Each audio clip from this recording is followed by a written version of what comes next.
Okay, I've turned on the audio, so it is now recording. And could I also, it's ringing, apparently. Hmm? It seems to be ringing.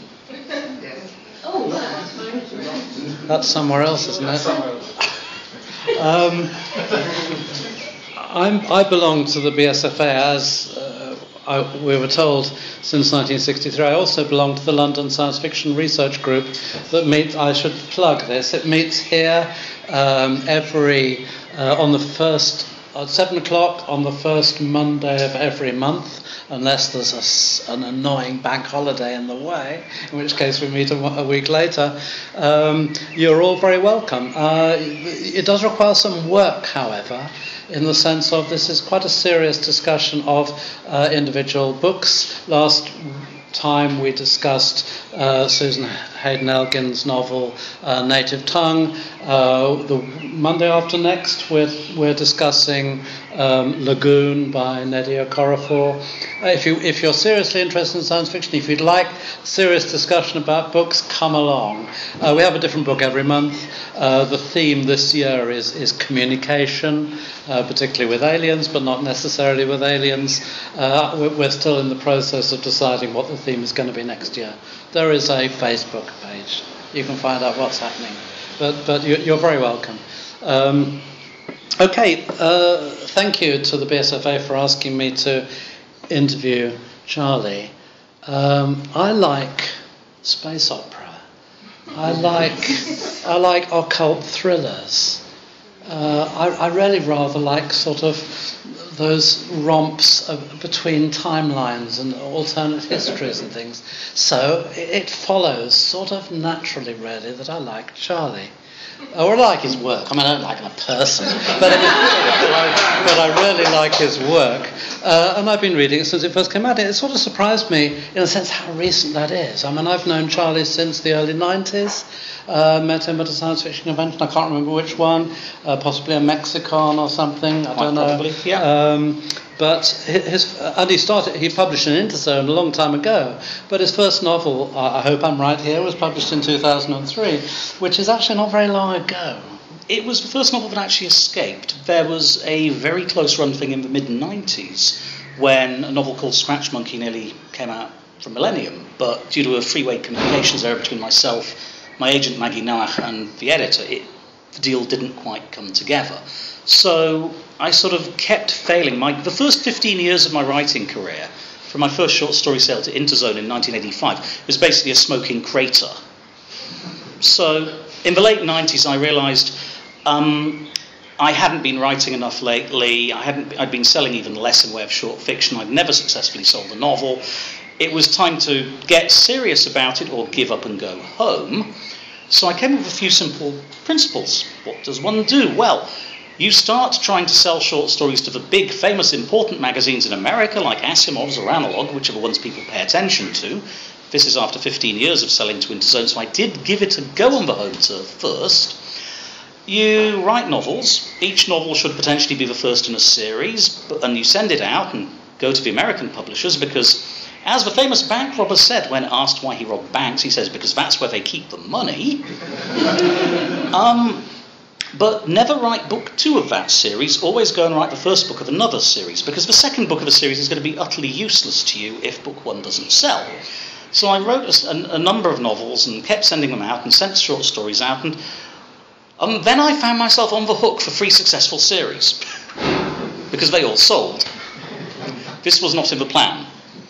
I think what I would like to do for most of this interview at least, or conversation as the BSFA calls it, most of this conversation is to talk about 2 of those series, partly because the latest book in one of those series, the Laundry File series, is being launched tomorrow, and there is a signing at Forbidden Planet, yes? That's right. And the other, that's the 7th in the, am I right? The 7th yes. In the Laundry Files series, and the 7th in the Merchant Princes series is being published later this summer. No, it's being published in January next year. Oh, sorry. It's in production at present. It's in production. Okay, January. We won't notice. January, summer, it's all the same as far as we Brits are concerned. It's imminent anyway, and I've read a draft of it, so I sort of know what happens, and I can spoil it for you totally if you wish. But it's interesting how long ago these series started. His first novel, which was Singularity Sky, came out in 2003. The first Merchant Princes books came out in 2004. The first of the Laundry Files novels, The Atrocity Archives, came out in 2004. So it came out in 2001 in a really obscure, small Scottish magazine. In Spectrum. Okay, it came out in book form. Okay. Sorry, I should have been more pedantic. It came out in book form, so the rest of the world outside Scotland could read it in 2004. So that's quite significant. It's 12 years ago that both these series started. They're still going strong, and you've got plans for both of them, and sort of long-term plans for both of them. Yeah. Yes. The new Merchant Princes book, Empire Games, I believe it's going to be sold as the first of the Empire Games trilogy rather than as more Merchant Princes, but it is a continuation of an existing series. And I said trilogy, didn't I? Yeah, there's 3 of them at various stages of production, but they'll be coming out at 1-year intervals. As for the Laundry, while the Nightmare Stacks comes out tomorrow, there's another one after it called The Delirium Brief that comes out in June next year, which is substantially written. It needs a final edit pass to finish it, and then it's done. I will be taking a year or 2 off for Laundry after writing that one, because they were originally 1 every 3 to 5 year jobs, and I've just written 3 in consecutive years, and I'm a bit burnt out. But the provisional plan is a 12-book series. It was originally going to be just 1 standalone novel and then a trilogy, but you know what happens to those, So what you're about to get is book 7 of the ongoing trilogy. We've been waiting for several volumes now for the bloody end of the world to happen. Is it actually going to happen at the end of book 12? Actually, we get a very big clue that the hammer has been dropped in book 8. And books 9 to book 12 is seeing if anybody survives. But I think it's reasonable to say that while everybody in the Laundry is waiting for Case Nightmare Green, the postulated end of the world, in book 7 they're blindsided by Case Nightmare Red, which is a different end of the world scenario. What happens in that? Well, okay, Bob Howard, our protagonist, is sort of gradually developing seniority, experience and cynicism as he progresses. And from fairly early on, he had heard about this thing called Case Nightmare Green, which is, as the Lovecraftian apocalypse nears, as the stars come right, magic gets easier and easier to perform computationally, to the point where people begin acquiring powers, where stuff that was previously impossible, very difficult, becomes trivial for teenage script kiddies, in effect. And the result is we end up basically killing each other off.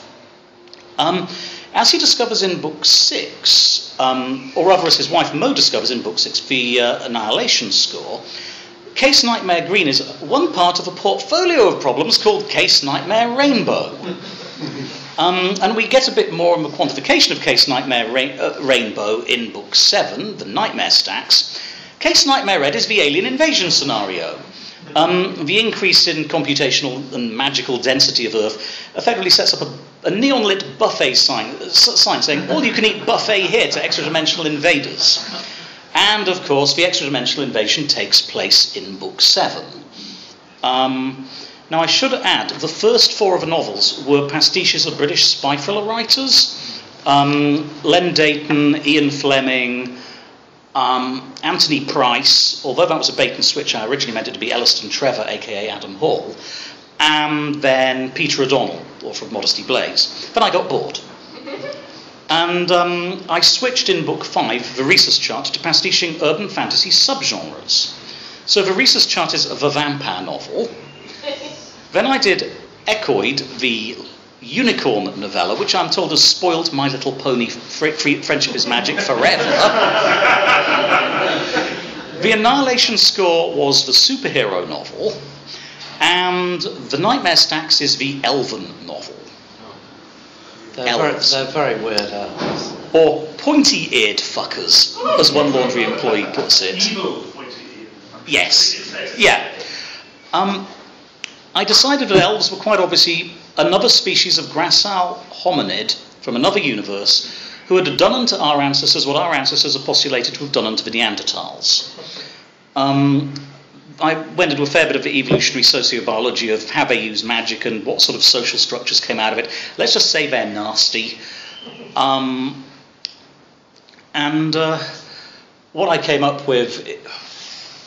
Okay, hands up here, everybody who's read Lords and Ladies by Terry Pratchett. Yes. Okay. Now, when one is talking British fiction and lazy stereotypes of German people, if you're going to write lazy stereotypes of German people, there are two British lazy German stereotypes you can deploy. One of these is loosely lederhosen, dirndls, beersteins and singing. And the other of them is SS Panzer Division Das Reich on the Eastern Front in winter of 1943. I'd now like you to imagine that every elven novel you've ever read, including Lords and Ladies, is the lederhosen, beersteins, dirndls and singing version. And I'm doing the SS Panzer Division one. That about right? Yep. And you destroy your hometown Yeah. in the process. I destroy Leeds. Not just Leeds either, large chunks of West Yorkshire. I drop an airliner on Otley. I said I wasn't going to sort of look at your early history. And although I should say, actually, if you go to Wikipedia, the very first footnote in the Wikipedia article on Charlie is a very witty and entertaining account of Charlie's sort of pre-publication career.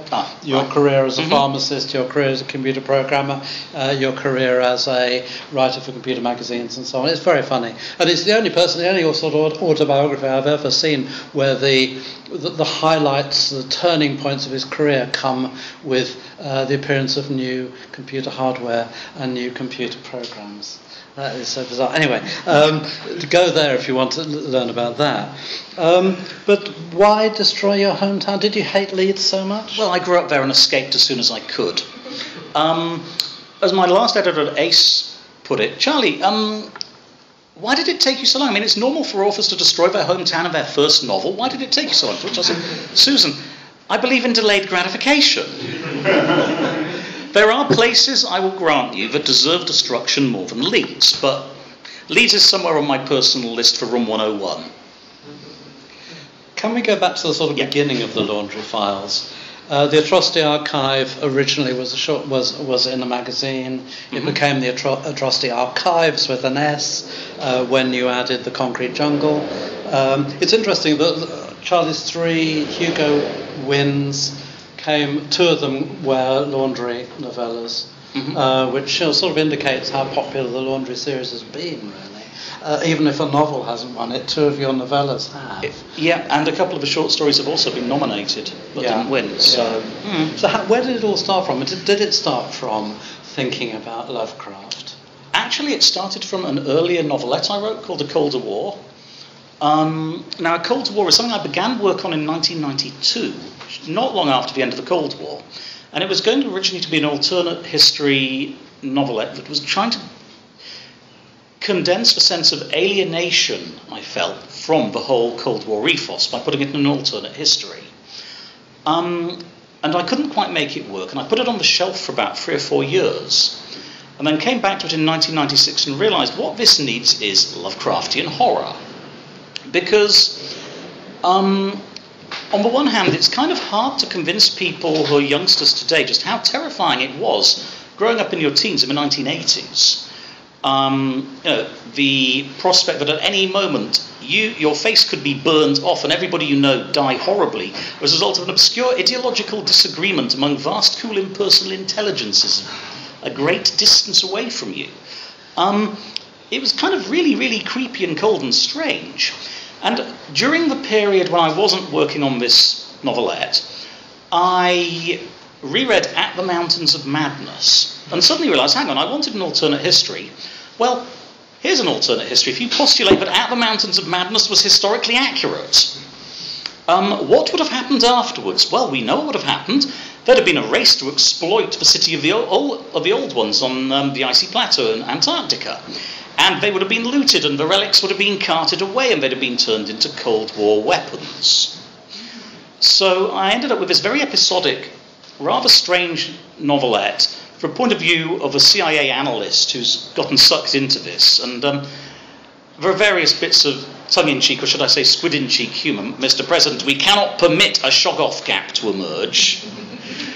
As the United States and the Soviet Union, circa the mid-1980s, at one point we have Colonel Oliver North shipping Lovecraftian weapons to Afghanistan. They're teetering on the edge of the abyss, and eventually they slip over the abyss and begin deploying Lovecraftian horrors as weapons, up to and including Cthulhu. And it worked really well, but it was definitely a nice, cheerful, optimistic story to slit your wrists to. And a bit later, I was thinking, I could do something more with this, but it's far too gloomy and downbeat. Now, cut away to another of my pet obsessions. I've always been a bit of a fan of the classic British Cold War spy thriller. I mentioned how the early laundry novels were pastiches of spy thrillers. And during the .com #1 period, when I was working in a successful .com as their #1 programming hire, the writing was to some extent on the back burner and something I was doing as a pressure relief valve. I thought, what if you're sort of .com's geek, sandal-wearing, /.reading hacker dude? What if he's in one of these universes where magic is a branch of applied computation and there's a secret service for dealing with this, and he just falls into it? And you then have room for a 1960s screwball comedy set in the middle of a Len Dayton spy agency with tentacles coming out of the wall periodically. That's where the Atrocity Archive sort of began. But by the time it had sort of escalated to its climax on a wrecked planet where the atmosphere has turned to liquid because the sun's been eaten by an ice giant and Hitler's face is carved in the moon, it had sort of taken on a bit of a life of its own. Why did you... I mean, you gave up the pastiche business after 4 novels. Why did you stick with it for so long? Well, actually, I switched gear on the pastiches. It seemed to make... Well, okay. The Concrete Jungle wasn't overtly a pastiche. The Concrete Jungle was... Golden Griffin, an American publisher, originally said, we're doing a series of novellas. Can you write us a novella? I said, sorry, too busy. But I've got this short novel I can send you. So I sent them the Atrocity Archive. This was after its British serialisation, but before it had ever been a book. They said, this is really, really great, but it's too short to be one of our books. Can you write us a novella to go with it? So I ended up doing the novella. And in the fullness of time, the Atrocity Archives was published, and somehow the Concrete Jungle went viral and won a Hugo. I don't know why. That year's Hugo shortlist, I looked at the competition and realised that the book had fewer sales by an entire order of magnitude than everything else on the shortlist. So I yelled at the editor and said, oi, we've got to put this on the internet. Oh, must we? Yes, otherwise nobody will read it and vote for it. These days that's received wisdom, but anyway, to cut a long story short, after the book had acquired a Hugo,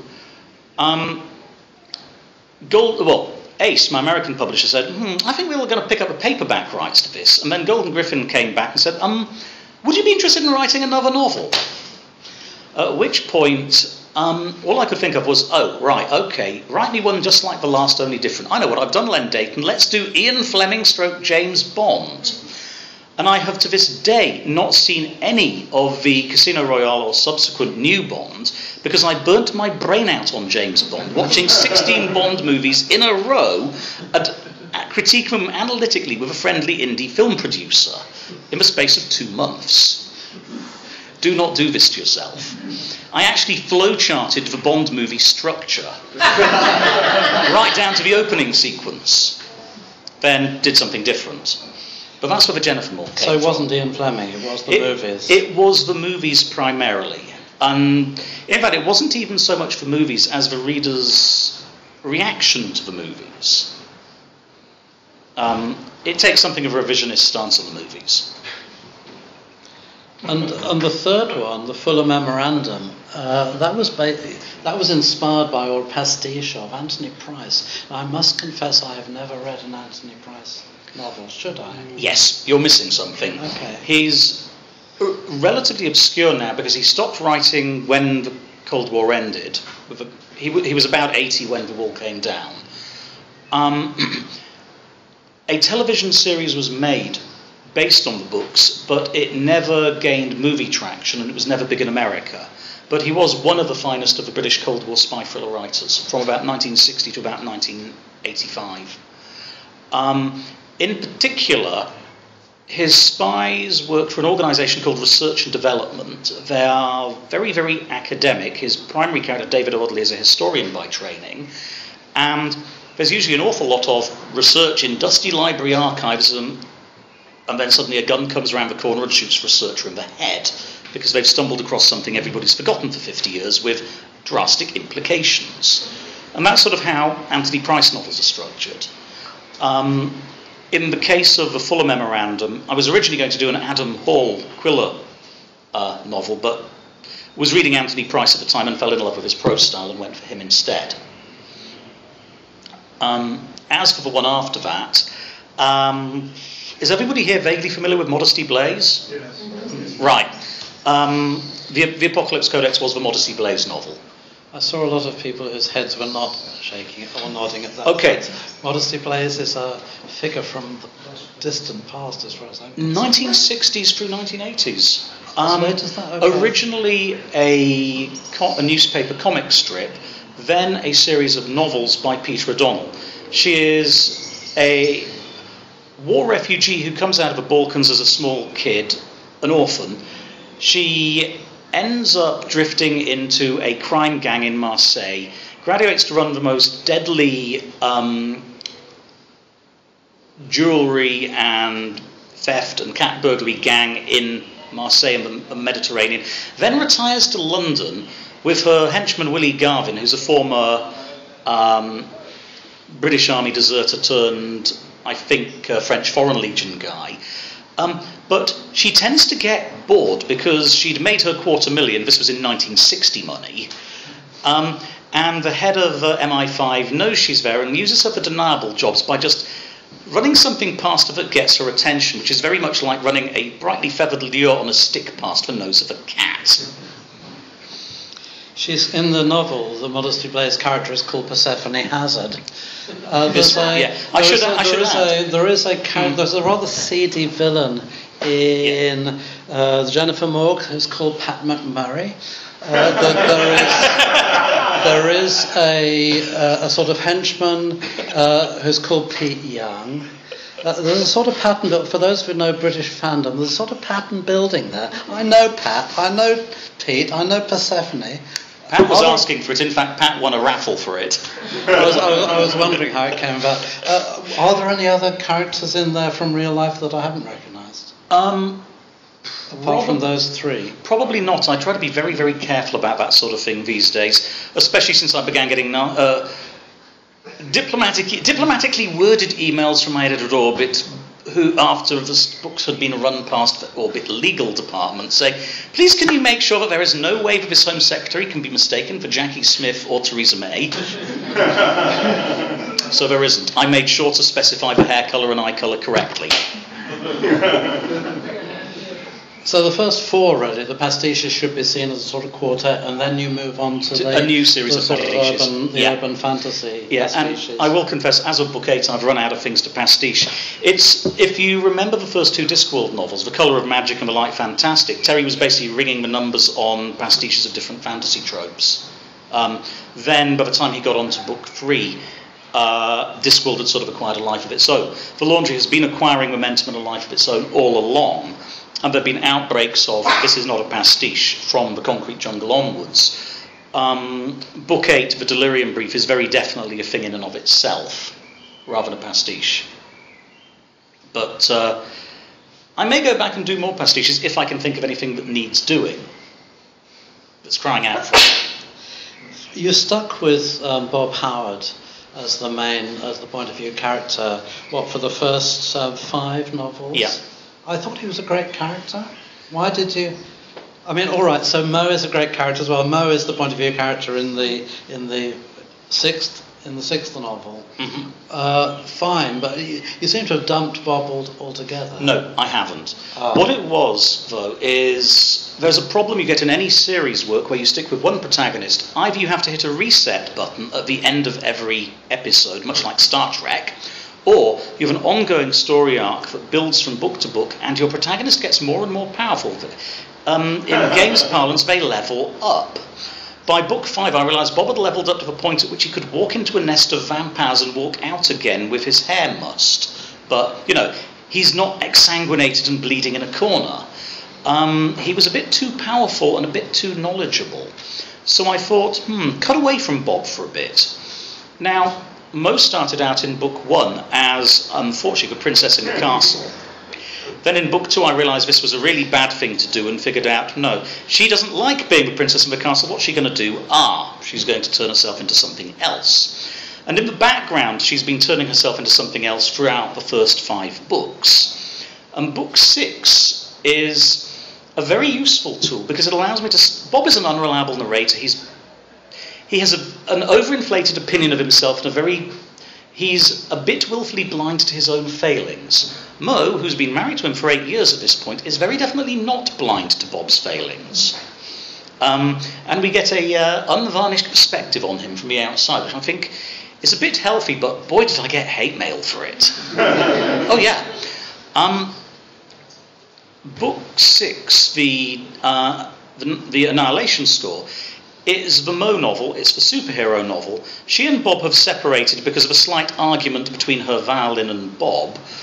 Her violin wants to eat Bob. Bob might accidentally eat her soul by sleepwalking.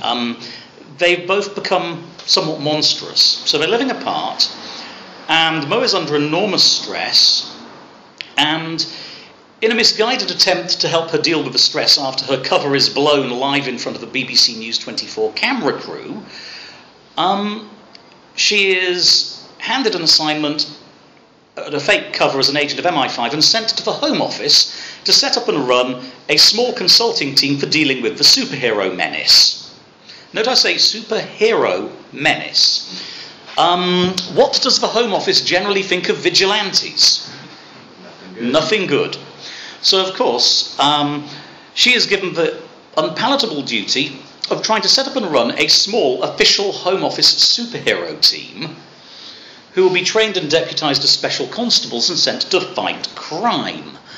And, of course, someone is messing with her head in the process, as she discovers when she's assigned Bob's ex-girlfriends as her executive officers. And a liaison officer from the Association of Chief Police Officers who is not all that he appears to be. And she is under such immense pressure that she is actually on the slides to a full-blown nervous breakdown throughout the book. The nervous breakdown arrives right at the end, right after the climax.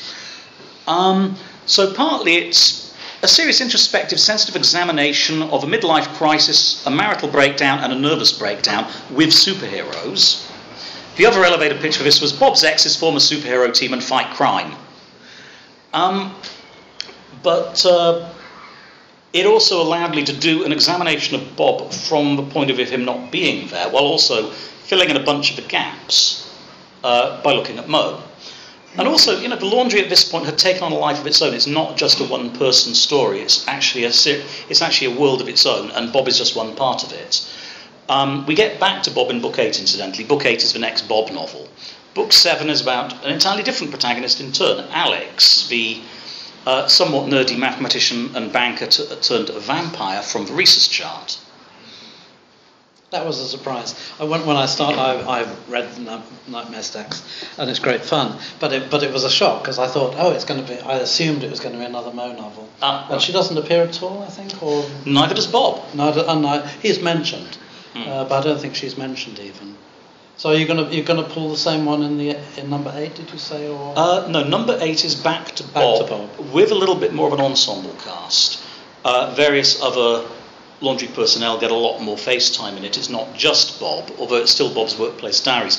The elevator pitch for this one is Bob has to grow up and wishes he didn't. He's facing grown-up levels of problem now, having to go above his pay grade, as it used to be. Well, outside his comfort zone.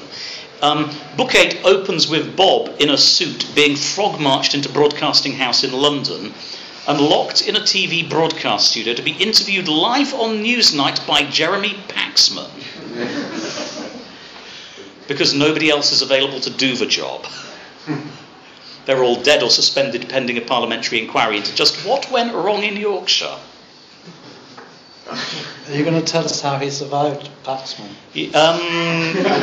No, I'll leave that as that would be a spoiler for chapter 1. Okay, fine. Okay, let's. We've spent 25 minutes or so thinking about laundry. I'd like to move to the other one, the other series, where Volume 7 is going to be coming out in January, Empire Games. Merchant Princes, I mean, in a sense, the laundry series is a sort of natural for a British writer. It has a computer nerd as a hero. Sorry, I'm not implying that you're a computer nerd, but hey, you make that. Yeah. You certainly appear like that sometimes. The Family Trade, which is the first of the Merchant Princes series, has a young Boston woman as the protagonist. The Merchant Princes is definitely an American series. Did you get any adverse criticism from Americans on this? How well do they think you performed in doing an American science fiction series? Oh, I have had fair amounts of snarky feedback on one aspect or another all along, but usually for the most part minor detail work, and I'm always able to blame the American copy editors for letting stuff slip through they're not supposed to have. Now, where the Family Trade came from, let us rewind the clock to 2001, when Charlie has just been signed by Ace, an American publisher, on a shiny new 2-book deal for Singularity Sky and Iron Sunrise, space operas. And Prince Otto von Bismarck said that anyone who's interested in sausages or laws should take great pains to pay no attention to how either of them are made. The same should be said of readers and books. It is quite common in a publishing contract with an author for there to be an option clause where the publisher says, oh, and you've got to send your next novel to us for first refusal after these two. Because publishers are trying to build a career, not just buy individual books. So there was an option clause in my contract for these two space operas. And I was doing a lot of freelance journalism and hand-to-mouth stuff at the time because the dot-com bust had kicked in and I was resting between jobs, shall we say, and writing a lot. And I just handed in Iron Sunrise, and Caitlin, my agent, said, well, that's a really good book, Charlie, and they'll do well with it, but Singularity Sky isn't going to be out until 2003, and there is no way they'll even look at your next novel until they have a year's sales figures. So you can't write and sell a science fiction novel to anybody else. How about you write a big fat alternate history or fantasy series I can sell to somebody else? This is how you finesse it. You're not breaking the option if you sell something in an entirely different field. At least that was her theory, and she made it stick. Anyway, so my agent Caitlin is great. She used to be in I pitch story ideas at her, and she says, that doesn't work, or that's too weird, and so on. So I threw a couple at her, and she said, no, that's too weird. I have a pathological difficulty in doing your classic high fantasy. I already had the sort of urban fantasy thing covered with the laundry, so it looked like alternate history or portal fantasy or something. And I finally came up with this idea of, well, principle number 1, steal from the best. Steal. Don't be embarrassed, just steal. Number 2, make sure they're already dead before you steal from them, or they'll accuse you of plagiarism. Number 3, don't steal from one person, steal from 2 or more, and then mash them together, then you look original. So my first target was Roger Zelazny, obviously enough, people who travel between parallel universes by thinking themselves between them. But, you know, Roger Zelazny's Court of Amber, they're massively powerful, they're pretty much gods. No, let's pare it right back to the absolute minimum viable product for travelling between timelines. The other principle, steal from somebody else, well, H. Beam Piper's Paratime. Use something not unlike that as a setting. It's multiple explicitly separate parallel universes, people who can move at will between them, but with strict limits. What twist? Well, normally we think of travel between parallel universes, or directed portal travel, as it were, as something people from our world go into another world. to do? What if it's people from a much more primitive world coming into ours? Stand the paradigm on its head. And that's basically how I began writing The Family Trade. I wrote this big 600-page book called The Family Trade, in which long-lost daughter of noble family discovers her roots, and then discovers to her horror that she's grown up in Boston as a tech journalist, discovers to her horror they expect her to grow up and be a duchess, marry who they tell her to, and pop out babies in an unheated castle. Her response is to say, sod that for a game of soldiers, I'm going to go find a new timeline and pioneer a new business model. Because it's all about economics. And David Hartwell liked it a lot, bought it, and then said, by the way, Charlie, your book's too fat. Can you chop it in two? You've got a week. So, and also because of the option clause, this thing, which was a fairly hard-headed look at parallel universe travel and how you build a business between timelines and the failure modes of economic development in different timelines, ended up with this. I think I can safely say this is a high fantasy book cover. Bella at Toy UK has republished them in omnibus form, where we pretty much reassembled the books into the original big fat form and gave them a much more thriller-oriented branding. They actually work a lot better in the current revised form. But it was one part your classic portal fantasy trope, and 3 or 4 parts of playing out the economic and logistic implications of parallel universe travel, and then what happens when the Drug Enforcement Agency in America discovers that their main heroin connection for New England is extra-dimensional narco-terrorists. Take it seriously and see where it goes. The cover, yes, the cover is a fantasy cover, as you say. The novel itself didn't seem to me like fantasy at all. And as you say, H.B. Piper was one of the inspirations. Yeah, it was written very much as, I guess, soft-edged SF. There's a science fictional conceit under it, and it's played straight as science fiction, but can be read as fantasy if you want to read it as fantasy. Not so much with the new trilogy, though. Are you going to tell us anything about the new trilogy? Okay. Of course you are. If not, I will tell you all about it. Okay, you tell them. No. Okay. There is a very, very strong hint in the new one that it is science fiction, and that it's going to be big, almost space operatic science fiction. Yeah. Brief show of hands here. How many people are familiar with the Merchant Princes series? Okay, so quite a few of you. Those of you who've read to the end of the first series will be familiar with the fact that all does not end well for the clan. I think there's something like 2.5 nuclear wars in the last book. An awful lot of mushroom clouds. Empire Games picks up the story 17 years later in a United States where in 2003 the White House was destroyed with the president in it using a nuke stolen from the US inactive inventory. There was a nuclear attack on the Capitol at the same time and an abortive nuke attack on the Pentagon, carried out by extra-dimensional narco-terrorists. You can imagine the level of fear and loathing that this would have induced. It would make 9/11 look like a storm in a teacup. Towards the end of that novel, the phrase is uttered, President Rumsfeld's America. So, by the year 2020, they've pretty much recovered from the psychotic break, but not before. They have a national identity register, a mandatory national DNA database, CCTV cameras monitoring every street corner for world walkers appearing out of nowhere, and the Department for Homeland Security has responsibilities for defending the United States against threats from all other parallel universes. And it turns out that such threats do in fact exist. And that's just in the first 3 or 4 chapters. So it's been published, it was originally published as 6 volumes, it was then republished as a trilogy of 3 very fat volumes. What is the next?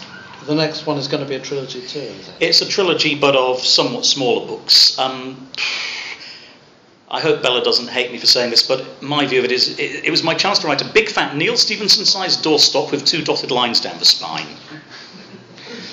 It is one continuous story, although the novels do sort of stand alone as novels within a trilogy. but they build on each other. And it's very much a what are the consequences 17 years later of everything that happened in the first series, much as the last 4 books of the original 6 were the consequences of what happened in the first 2 books. Loosely, Miriam, our heroine, while trying to deal with an unpalatable situation in the first 2 books, lets all the pigeons out of a dovecot. And they come back in books 4 to 6 and do what pigeons do. They make an awful mess everywhere. And by books 7 to 9, oh dear God, it's not just pigeons anymore, it's the really unpleasant predators they've attracted. We have a number of timelines, and those of you who've read the first series may remember the New British Empire, this sort of vaguely steampunky alternate North America, where the Industrial Revolution had happened a couple of hundred years late because there was no US War of Independence. We get a lot more of that timeline in this one. They've had their revolution.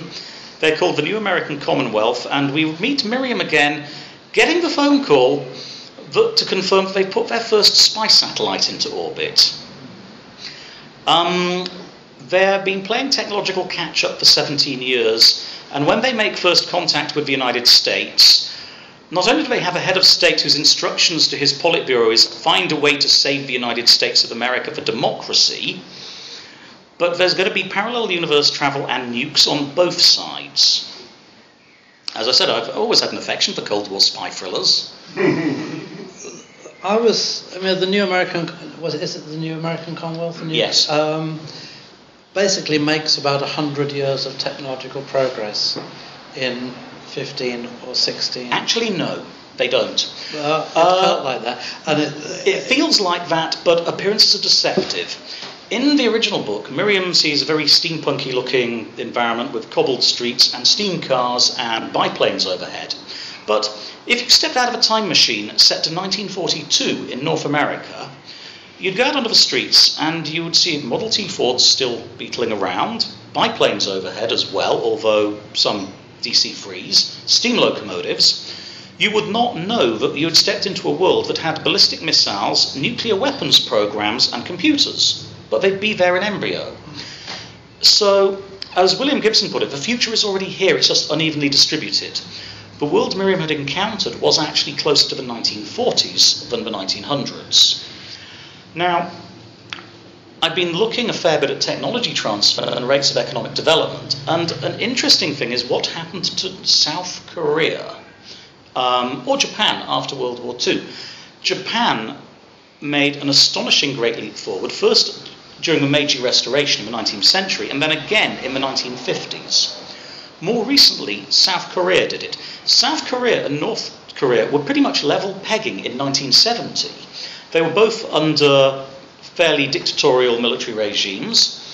They were both, at best, sort of Eastern Bloc levels of development, not doing very well. Then somehow, in a 20-year period, South Korea made a great leap forward and actually exceeded the per capita GDP of Japan.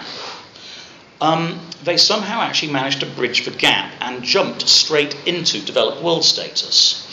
And I'm postulating that if you have a superpower that has just had a revolution and is in a state of ongoing emergency and existential crisis at war with another superpower, and if you give them an industrial espionage capability that can bring almost magical technology to bear from another universe, they will be able to make probably 2 to 2.5 years of progress per year of actual wall clock time, and that's what they're doing.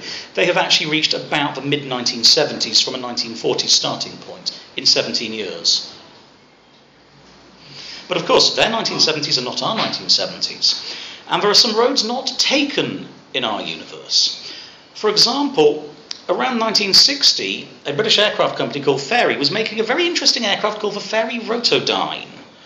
I see a few eyebrows moving here, a few people have heard of it. It got cancelled by the Air Ministry for a couple of reasons, one of which was it was unbearably loud, and the customer for it, one of the domestic British carriers, I think British European Airways, envisaged using it to run helicopter services between the centres of cities.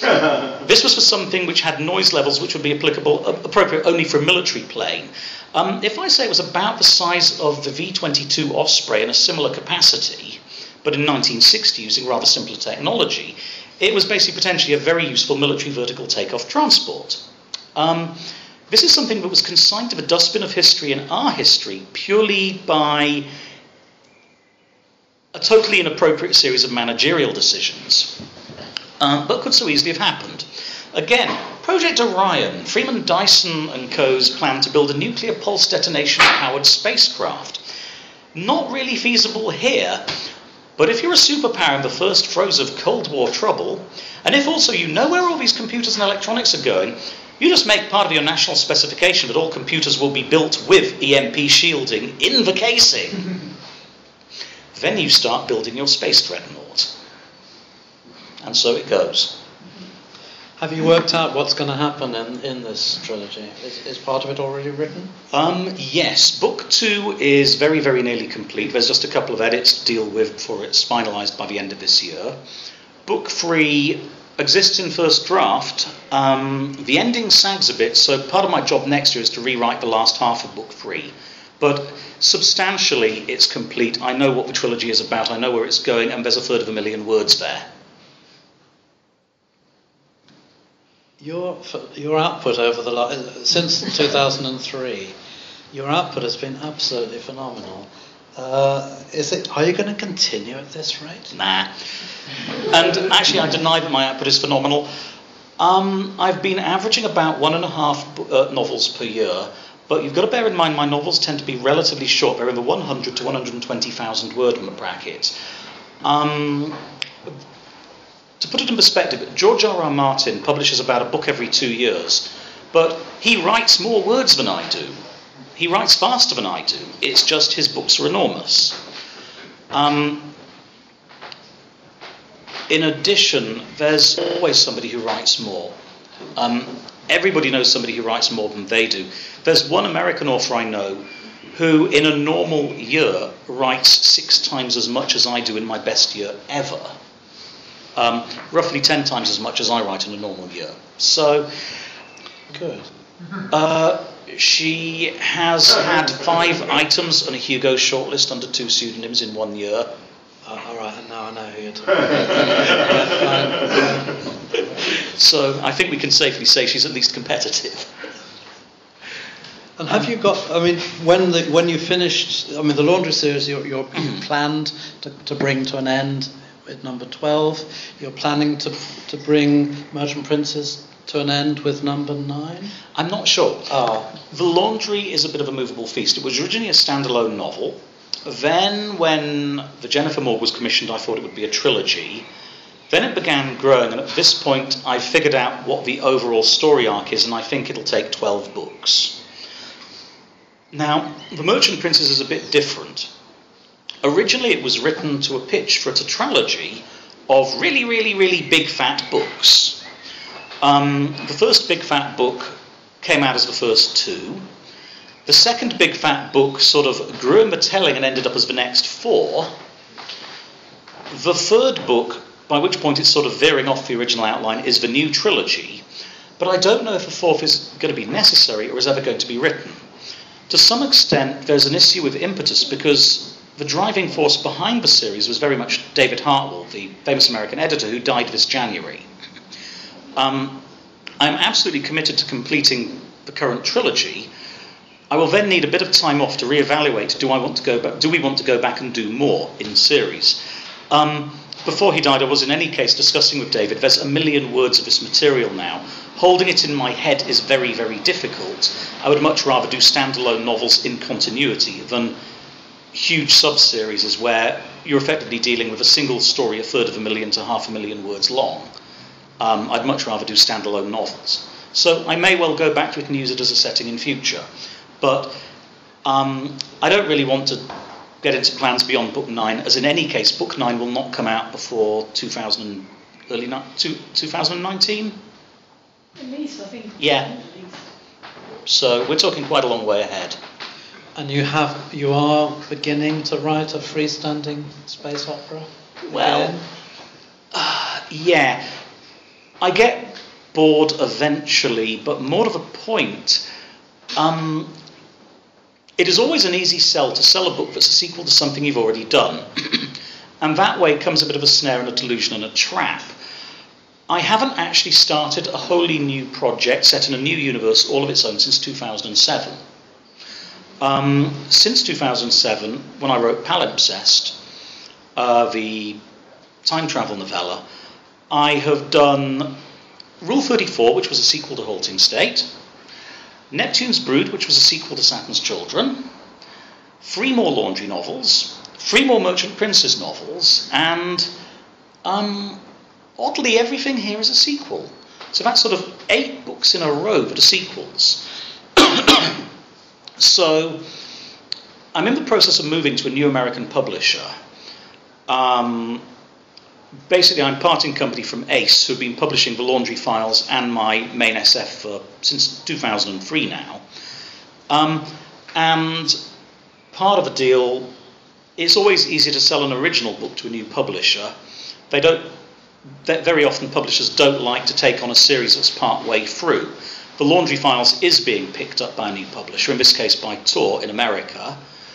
It'll stay with Orbit in the UK, but I've had an itch to write something new for ages, and a chance to write a new space opera and make a clean break is something I want to go for. So, yeah. So what's the space opera going to be? In what sense is it a space opera? It's set 2/3 of a million years in the future. Okay, that's a good start. At a point where the entire local group of galaxies has been colonised. In a universe where there is one piece of magic that allows instantaneous travel. It is a device that can generate wormholes linking 2 volumes of space a fair distance apart. And a curious parameter of this device is there can only be one. The wormhole generator is a rivalrous resource in economics speak. While one such generator is operational, it suppresses any other within a radius of about 1 billion light years. So, immediately after it was switched on, the people running it became potentially infinitely rich, very, very secretive and very, very paranoid. Today, 2/3 of a million years in the future, they're known as the Authority. They do several things. They broadcast a universal time signal, because you need a time and coordinate system to specify where you want your wormholes to go and end. There is a trade language. There is a trade currency, because they want to be paid. Nobody knows where they live exactly, because if they did, you could send a battle fleet there and steal the wormhole generator and become infinitely rich.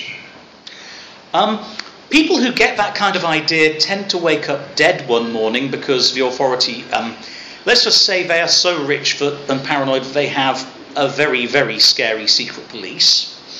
But in general, they don't interfere with planetary governments. And as settings go, this is great. It allows me to have any number of interesting space operatic organisations bumping up against each other and bumping each other off as well. Which brings me to the news story, which I don't really want to discuss at this point because I'm about a quarter of the way into the first draft of it. But it starts off as a tale of academic skullduggery, and then the religious fanatics turn up and blow up the world, and then it goes into gear. So, when are you going to finish this? By the sixth volume, the 7th volume, the 8th volume? Actually, okay, I said steal from the best and make sure they're dead first. I'm going to try and steal shamelessly from Ian M. Banks. Insofar as I want this to be a playground universe I can revisit, but each novel will be a standalone. Yeah. Okay. That has taken us into the, not exactly, how many million years in the future is this set? 2/3 of a million years. I wanted Star Trek aliens as in the latex face paint, but not totally incomprehensible Greg Egan or Peter Watts aliens. 2/3 of a million years is far enough of human species to have subspeciated, for there to be different human subspecies living in different biospheres on different planetary environments in different ecosystems, and also genetically modified human subspecies where somebody with a bee in their bonnet about some aspect of human existence has tried to fix us for the better, and usually succeeded but introduced new and fascinating different problems at the same time. Sounds intriguing. So that's taking us millions of years in the future. It's taking your career, what, 5, 6, whatever years into the future. Time for us to finish, I think. Yeah. And turn to you to ask questions, not just on the series books, which I've been concentrating on, but if you've got questions about some of the standalone novels or short stories or anything, here's your chance.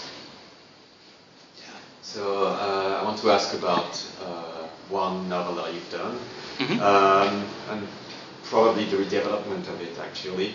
Palimpsest, the novel, vaporware or coming soon? Vaporware-ish. I wrote Palimpsest because I cynically wanted to take a sabbatical, so put out a short story collection to keep my place in the publishing queue. And of course, a short story collection needs something original to get the readers who've already read my stuff to buy it, so I wrote a novella. And I sent it to my agent, and she said, "Charlie, this is great, but it's not a novella, it's the first third of a novel. Why don't you write the rest of a novel?" Because I want a year off, Caitlin. And it's been nagging at me ever since, because she was quite right. Palimpsest is the first third of a novel. I also know what the middle third is about and have a vague inkling about the third third, but it hurts my head whenever I try to do anything with it. Also, because it was written for a short story collection, there are contractual complications that sort of tie it to Ace, the publisher I'm leaving, so I don't know whether or even when or even whether it'll ever get written. Although I have made the occasional abortive start at writing the middle third, which isn't quite sufficiently standalone to be a separate novella, but in my dreams at some point, and it's very, very large scale. I mean, Palimpsest only covers the first 2 trillion years of humanity. The middle covers a much longer time frame. Okay, yes. Do you find yourself going back to Accelerando with a little pen and ticking off, yeah, got that, yeah, got that, missed that? No, mostly I just look at it with a tin helmet on my head and scream faintly from time to time, because it's not my idea of an ideal future to live in. Back over there. Oh, sorry, yes. Niall. Hard economics. We can all get hold of hard science fiction, hard science, playing it around, but not many novelists have taken on something like sovereign credit default swap fraud. Why, and what are you thinking of setting your sights on next? Well, economics is fascinating because, yeah, you're right, absolutely right. It is one of the blind spots in science fiction. Every time I read one of your classic Heinlein-esque, we must colonize space, Earth is too small a basket to keep all our eggs in things, I keep thinking, yeah, but who's going to pay for it? What are the economic underpinnings? And then, if we can design an economic system to encourage space colonization, what are the fascinating forms of arbitrage and fraud that you can generate using this? You know, that's what Neptune's Brood was about. Come up with a new kind of currency system to fund interstellar colonies and then defraud the hell out of it. Again, The Merchant Prince's economics of development and development traps in different timelines. The first series was effectively about an institution that got trapped, very, very rich, but unable to leverage it into developing and modernising differently. City economics are a fascinating one, and I think there's room for me to examine that in the new space opera setting. This is the idea that economics in general is about how we allocate resources that are scarce because there aren't enough of them to go round. They're by definition restricted in some ways.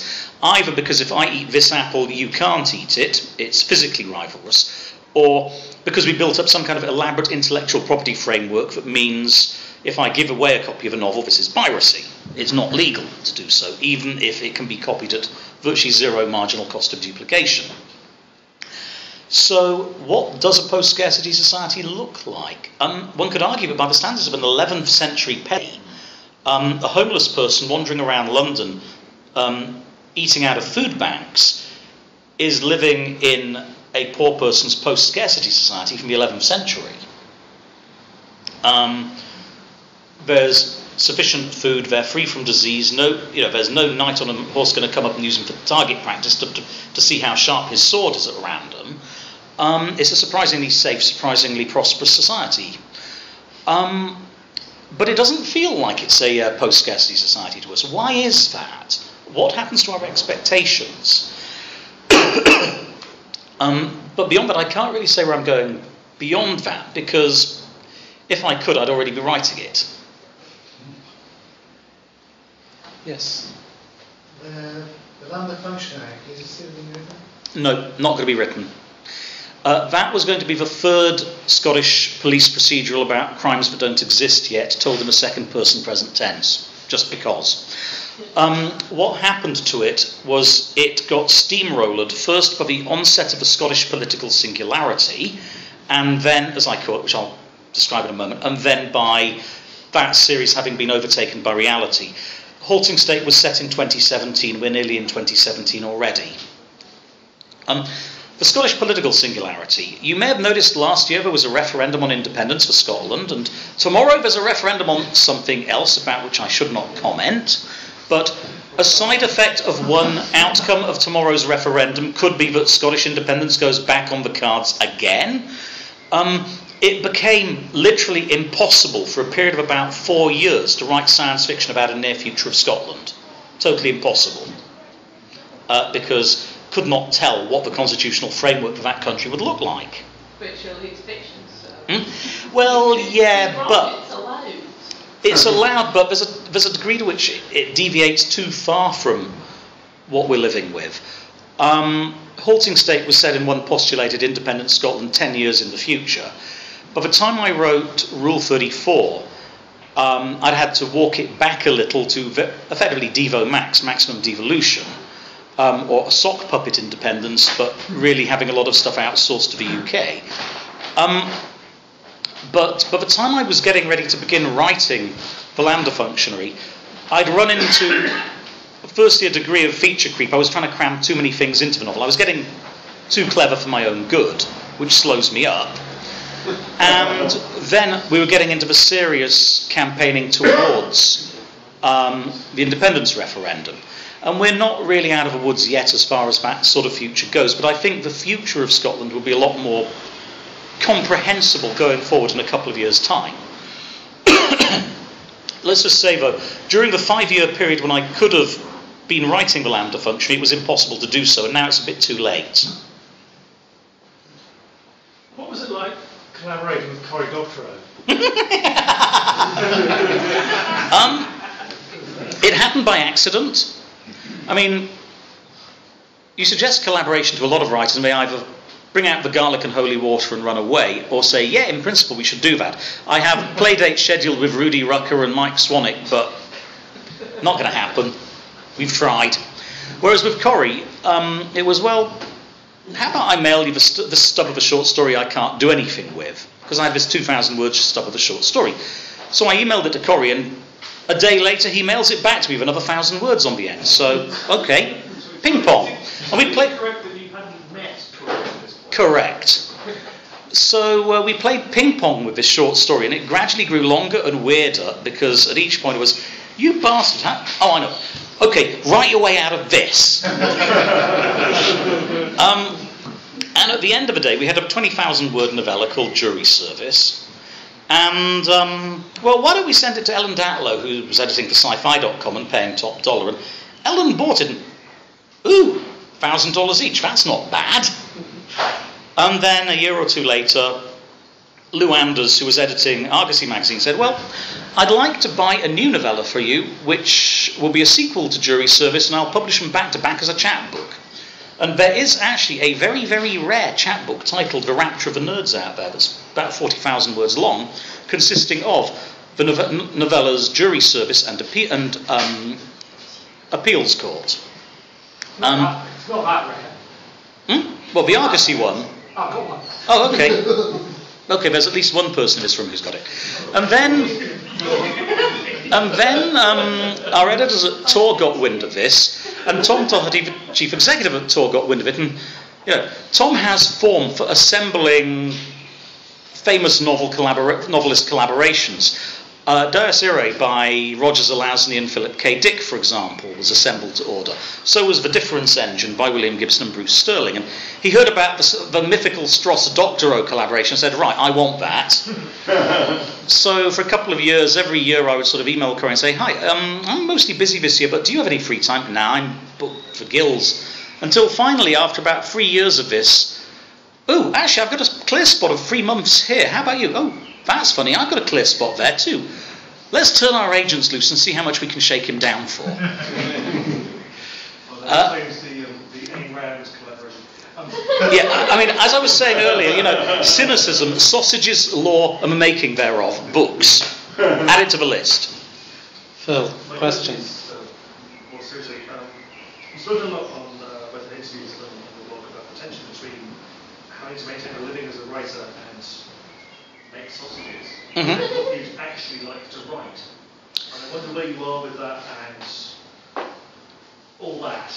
That's a very vague question. Okay, I write for 2 reasons. To earn a living and also to maximise my readership and because it's fun. So there's an element of compromise. One thing I learnt really early on is never ever propose to write something just for money that's going to take you multiple years if you hate it or aren't able to enjoy the process even if you're not totally in love with it. So what I would come up with when it's time to look for a new project, I will pitch a bunch of ideas at my agent and say, which do you think of these are viable? And she acts as a filter for them on, is this commercial? But I've already pre-filtered them for, am I happy to write these? It's been very rare for us to be at loggerheads over this. There is a novel that probably ain't going to be written anytime soon because it's not commercial in the US context. I got 30,000 words into writing a Gothic haunted house novel set in the year 2030 about mortgage anxiety among the millennials. But really, it's not a great commercial proposition, and it's basically on the shelf until I can do something commercial with it. Unlike the space opera, which there's a known market for. At some point when I have enough time, I will actually go ahead and experiment on that, but for now it's on the back burner. Ditto the superhero comic script, because I have to prioritise doing stuff that I can sell first, but I won't actually start doing something if I'm not going to have fun doing it at all. So is it a case of, it's a bit like Dylan with the basement tapes? Hmm? So it's a bit like Bob Dylan with the basement tapes, in that the stuff you have in the vault, so to speak, that you can't release it because you're not going to earn a living from it. Yeah, pretty much that sort of thing. Except usually I've got enough self-control not to get as far as having the entire album recorded before it's at that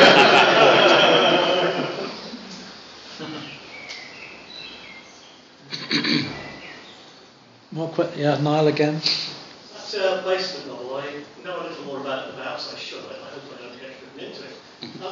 It's riffing on unstated fears, unacknowledged things that we don't want to talk about or actually very frightened of. What's your favourite one of those fears that you really, really shouldn't write? The Universal Transferable Employment Record. That follows you from job to job.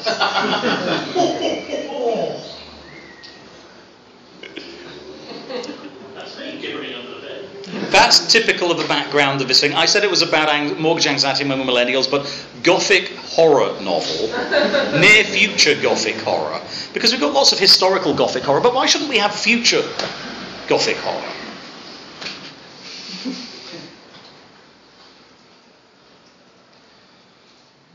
We've got time for some more questions. Yes, Susan. How many ideas or plots or something have you had to hold back because it's already happened or is about to happen? Usually, what happens is I write it, submit the novel, my editor accepts it, and it's in copy edits, and then something happens to derail it.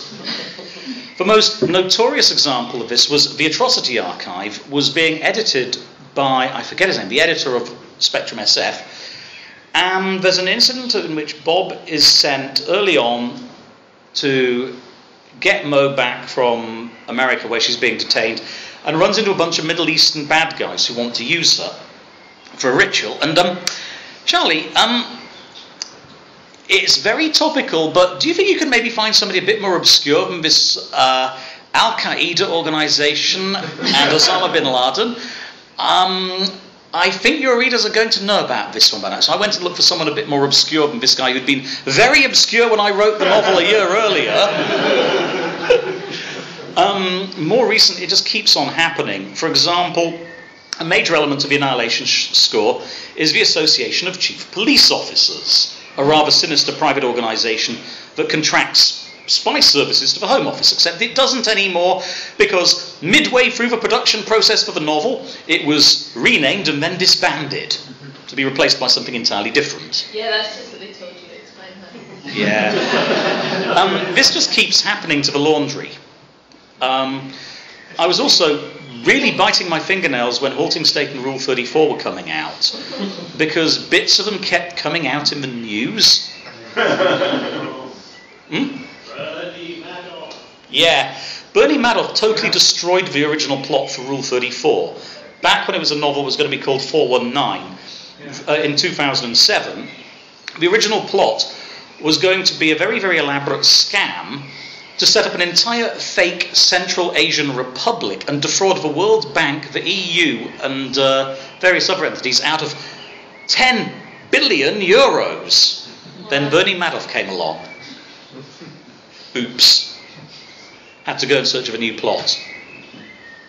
There's one of the very first short stories which you wrote with Simon Ames, Something Sweet. Yeah. And you talk about €1 billion, I think it's a lot of money. And that's about 94 or something. Yeah. If you go back a bit further, I think it was Johnny Mnemonic by William Gibson, in which somebody has 3 megabits of hot RAM.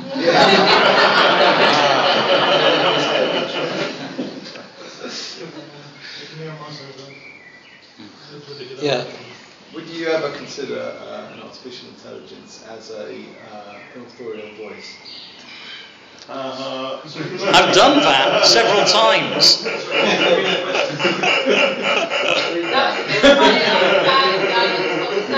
What was the question, sorry? Would I ever consider artificial intelligence as an authorial voice? Well, let's see. Accelerando, implicitly. Saturn's Children and Neptune's Brood, definitely. The end of Rule 34. Yeah, the end of Rule 34. All of Rule 34. Rule 34, in fact, it only comes to this book again. Yeah. Yeah. So, been there, done that. Any more ideas for him? They keep coming true. Question? Julie? Yeah. I'm just wondering how you would tie together, if you had to, this entire universe of humans doing really awful things to each other and trying to destroy each other with a brain that also sees a world that's 2/3 of a trillion years in the future. I mean, how do they not completely destroy each other so that you can get to the space opera? Well, first of all, most of the time, most of us go through our lives without destroying anybody else. So far. You know, we mostly don't.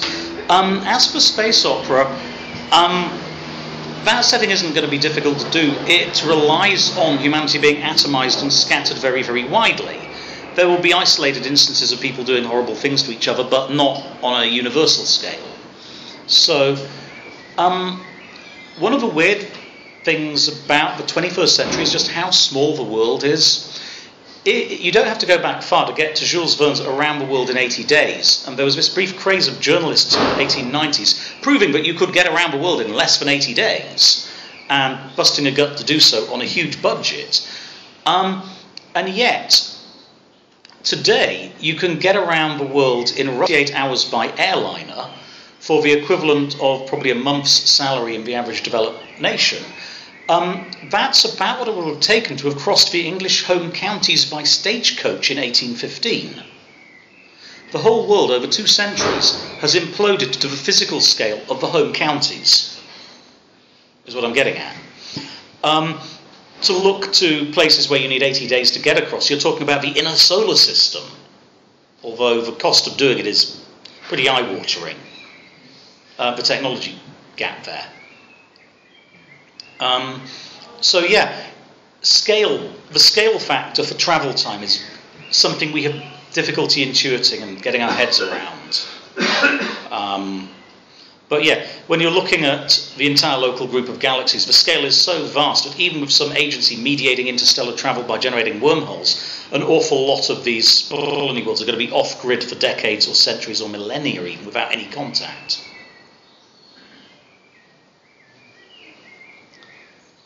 It's just gone 8:15, so I think we should probably wrap it up.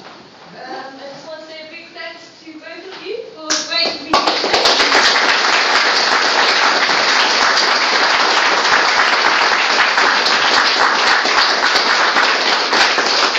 So there will be a raffle if you guys have seen and bought tickets. Last chance.